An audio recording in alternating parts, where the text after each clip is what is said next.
कांग्रेस को बुला करके भाजपा ने अपना आखिरी दांव चल दिया है, लेकिन आज कांग्रेस अपना आखिरी दांव चलने की तैयारी के अंदर है। क्या कुछ होने वाला है, सबसे हॉट सीट मानी जा रही है हिसार लोकसभा, क्या कुछ जो है वो चल रहा है वो जानते हैं। हमारे साथ इस वक्त एक ऐसी शख्सियत मौजूद है जो चप्पे चप्पे की जानकारी रखती है, व्यापार मंडल के प्रधान है। हालांकि आप लोग समझ भी गए होंगे, लेकिन आज उनके मुंह से सुनेंगे कि आखिरी दाव जो है कांग्रेस क्या कुछ चलने वाली है। बजरंग दास गर्ग जी इस वक्त हमारे साथ मौजूद है। बजरंग दास जी, मुझे ये बताइए कि अगर बात की जाए, कल अमित शाह को बुला करके बीजेपी ने अपना आखिरी दाव चल गया, तो क्या कांग्रेस आज अपना कोई आखिरी दाव चलने वाली है? देखिए, कांग्रेस बहुत मजबूत है और आज भारतीय जनता पार्टी का बड़ा भारी विरोध पूरे देश और प्रदेश के अंदर है और भाजपा प्रत्याशी का जोरदार स्वागत काले झंडों के साथ, गो बैक के नारों के साथ जगह जगह हो रहा है। एक ही बात है, किस नाम की वोट मांग रहे हैं? क्या किया 10 साल में? एक काम तो गिना दो। प्रॉपर्टी आईडी के नाम पर दुनिया लाइन में लगी, सारी सर्वे गलत हुई है और करोड़ों रुपए का प्रॉपर्टी आईडी के अंदर घोटाला भी हुआ है। बिजली के बिल देख लो, अनाप शनाप बिजली के बिल आ रहे हैं, पानी के रेट अनाप शनाप बढ़ा दिए और यहाँ तक कि आपके सामने किसान और आरती पोडल खेलती है। ये वो सरकार है, जुमले की सरकार, झूठ और लूट की सरकार है। मैं पूछना चाहता हूँ, इस नाम की वोट मांगेंगे? ये कहते थे हम 250 रुपए रसोई गैस सिलेंडर देंगे, 1000 पार कर दिया। ये कहते थे 35 रुपए लीटर पेट्रोल डीजल देंगे, आज 90 पार कर दिया। या इस नाम की वोट मांगेंगे, ये कहते थे किसान की आय 2 गुना करेंगे, खर्चे 2 गुना कर दिए। या इस नाम की वोट मांगेंगे, ये कहते थे कि हम 15-15 लाख रुपए खाते में डालेंगे। यहाँ तक कि नोटबंदी करके जनता को लाइनों में लगा दिया और मतलब जनता इतना भारी नुकसान नोटबंदी के नाम पर हुआ। अच्छा, भाजपा जो है साम दाम दंड भेद सब अपना रही है, तो क्या आपको लगता है कि ये सब अपनाने के बाद भी क्या भाजपा जीत पाएगी? देखिए, आज लड़ाई क्या है, आज जनता इनसे नाराज है और भाजपा सरकार से जनता मुक्ति चाहती है, इसमें कोई दो राय नहीं।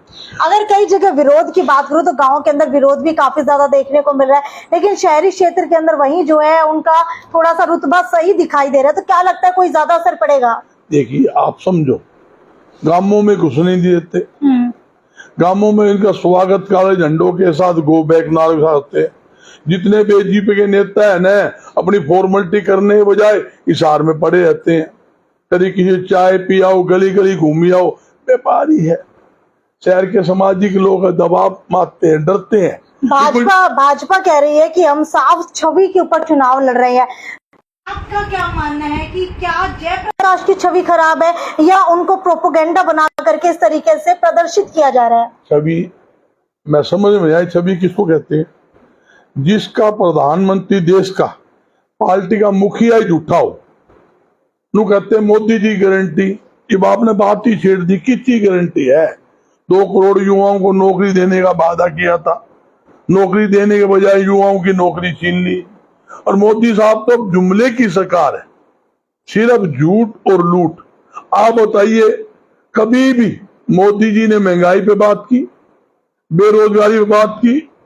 जो दूध 15-20 रुपए लीटर होता था, 70 रुपए लीटर हो गया। जो दाल 50 रुपए किलो होती थी, आज 150 रुपए किलो होगी। जो सरसों का तेल 55 रुपए लीटर होता था, 160 रुपए लीटर कर दिया। हर चीज, खाद्य वस्तु महंगी, सब्जी फल महंगा। गरीब व्यक्ति 2 वक्त की रोटी दाल सब्जी के साथ खा नहीं सकते। ये जुमले की सरकार है। और यहाँ तक कि जब से देश आजाद हुआ तब से अब तक कपड़ा है, दूध है, दही है, चीनी है, इन पे टैक्स नहीं था। इस सरकार ने, निकम्मी सरकार ने, इनको भी जीएसटी में दायरे में लाकर 5% टैक्स लगा दिया। जिन वस्तुओं पर, खाद्य आइटम पर, जनरल गुड्स पर 5% वेट होता था, उसके पर 28% टैक्स लगा दिया। और ये तो टैक्स पर टैक्स लगाकर जनता की जेबों में डाका डालने का काम कर रहे हैं। जनता इनसे नाराज है। मैं पहले भी कह चुका हूं, आप रिजल्ट देखोगे, रिजल्ट चुकाने वाले होंगे। क्यों चुकाने वाले होंगे? मनोहर लाल जी आए हरियाणा के अंदर, पुकलाना के अंदर मुख्यमंत्री जी रैली थी, 70% कुर्सियां खाली, में वीडियो दिखा देता हूँ, खूब बढ़िया चली है। इनके पास कहीं जनसभा कर लो, आदमी नहीं है। कोई सुनने को तैयार नहीं है। जब कोई टीवी के ऊपर मोदी जी बोलते हैं वो टीवी बंद कर देते हैं, बोला वही झूठ बोलनी है। एक काम तो अच्छा बता दो, एक काम कोरोना के अंदर जनता मर रही थी, ये करोड़ों रुपए की लिस्टी घोटाला कर रहे थे। कोरोना के समय में पुलिस कस्टडी में करोड़ों रुपए की शराब तो बेच दी उन्होंने। आपके धान घोटाला है, खानन घोटाला है, सरसों घोटाला है, बाजरा दुनिया भर के घोटाले करके 100 चूहे खा के बिल्ली हज पर जा रही है और कहते हैं हम ईमानदार हैं। इनके पास कोई कहने के लिए कोई मुद्दा नहीं। अमित शाह जी आए, छोटी सी जगह, आपने कितनी छोटी जगह है, वहां रैली करी, 2500-2700 कुर्सी लगती है और इससे ज्यादा सरकारी कर्मचारी पुलिस वाले थे। हमारी कल ही रैली 3 जगह हुई, चौधरी भूपेंद्र सिंह हुड्डा जी, उदयभान जी आए। बरवाला रैली के 20,000 से ज्यादा बरवाला, नारनौल रैली के 20,000 से ज्यादा आदमी, और हमने वहां रैली करी भवानी खेड़ा में 30,000 से ज्यादा आदमी थे, हजारों ट्रैक्टर थे। ये होती एक ही लोकसभा क्षेत्र में 3 रैली, तीनों जबरदस्त, और तीनों के मुकाबले में यह सबसे छोटी रैली है हिसार के अंदर की, और जगह नहीं मिली ना। हिसार लोकसभा की अगर बात करो तो हर गली मोहल्ले के अंदर या फिर जहां पर भी आपकी जरूरत होती है, कोई मुद्दा जो है उठाने वाला होता है, वहां पर आप अक्सर नजर आते हैं लोगों की आवाज उठाते हुए। तो आम जनता के बीच आप लोग जाते रहे हैं, तो अभी व्यापार मंडल की अगर बात करो तो लोगों की क्या राय बन रही है? क्या वो भाजपा से खुश है या फिर कांग्रेस चाहते हैं? देखिए, ये वो अलग सिस्टम है, वो हमारा सामाजिक दायरा, सामाजिक दायरा काम हम सामाजिक दायरे से। लेकिन आम आदमी की अगर बात करूं, क्योंकि अक्सर मुद्दे उठाते हुए आप नजर आते हैं। बता रहा हूँ मैं सामाजिक आदमी तरीके से सामाजिक काम करता हूँ, चाहे समाज का हो, चाहे स्कूल हो, चाहे मंदिर हो, चाहे व्यापार मंडल। मैं उसके अंदर क्या होता है, हर एक सामाजिक आदमी मेरे साथ जुड़ा हुआ है, हर धार्मिक आदमी जुड़ा हुआ है, वो हर एक आदमी आजाद है। राजनीतिक तौर पे किसी को वोट दे वो आजाद होता है। हम किसी को भी दबाव नहीं करते भी वोट के हमें देना है। हम कहते हैं आत्मा की आवाज से वोट दे।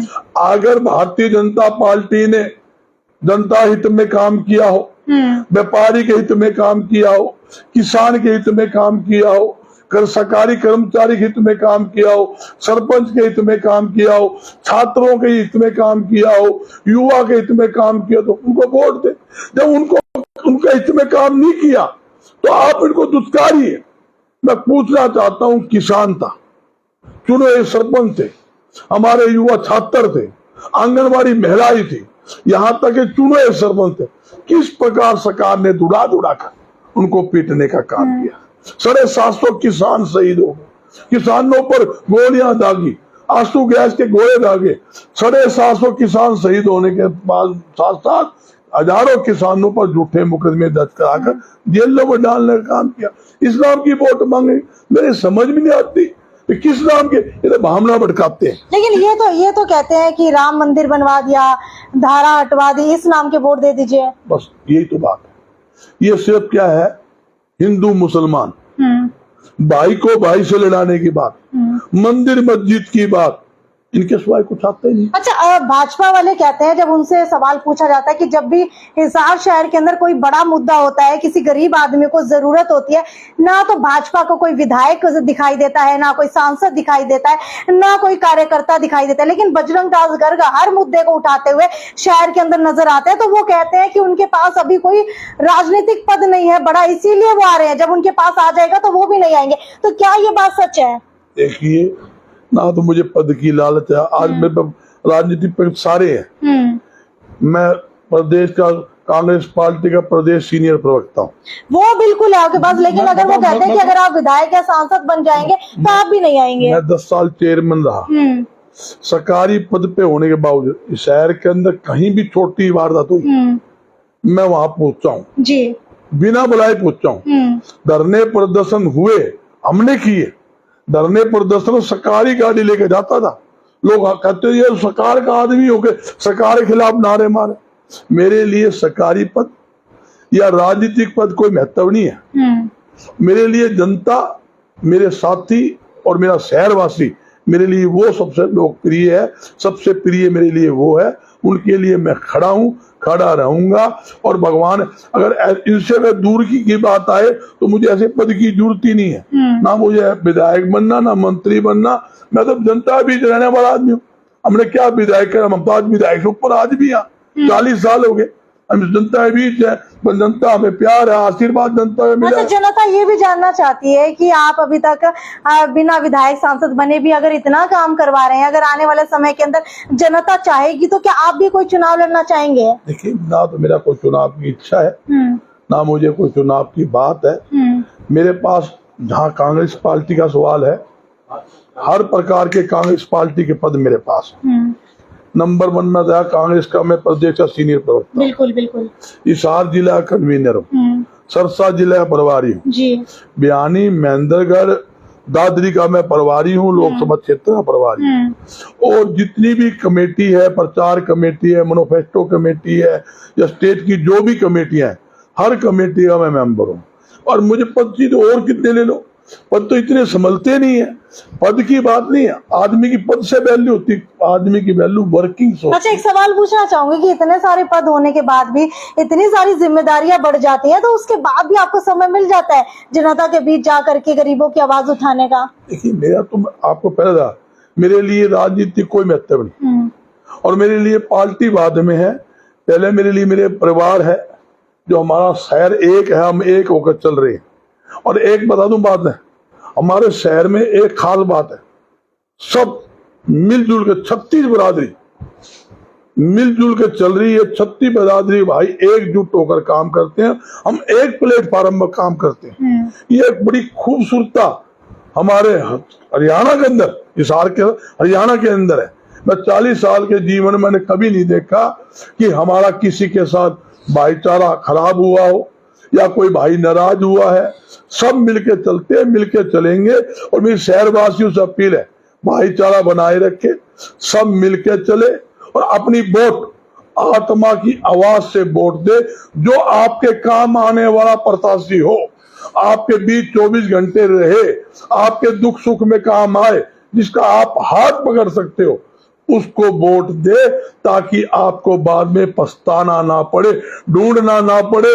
भाई इस प्रत्याशी को मैंने वोट दी है, वो कहां से ढूंढ के लाऊं। पहले भी लोकसभा के 10 प्रत्याशी भारतीय जनता पार्टी के हरियाणा में है, आज तक एक ने काम किया तो आपके सामने बता दो। दूसरी बात, मनोहर लाल जी मुख्यमंत्री थे, और मुख्यमंत्री ने अच्छा काम किया होता तो रातों रात मनोहर लाल जी को हटाया नहीं जाता। इसका मतलब साफ है, भाजपा जाने वाली है और कांग्रेस आने वाली है। वे क्या था? बहुत बहुत शुक्रिया बजरंग जी।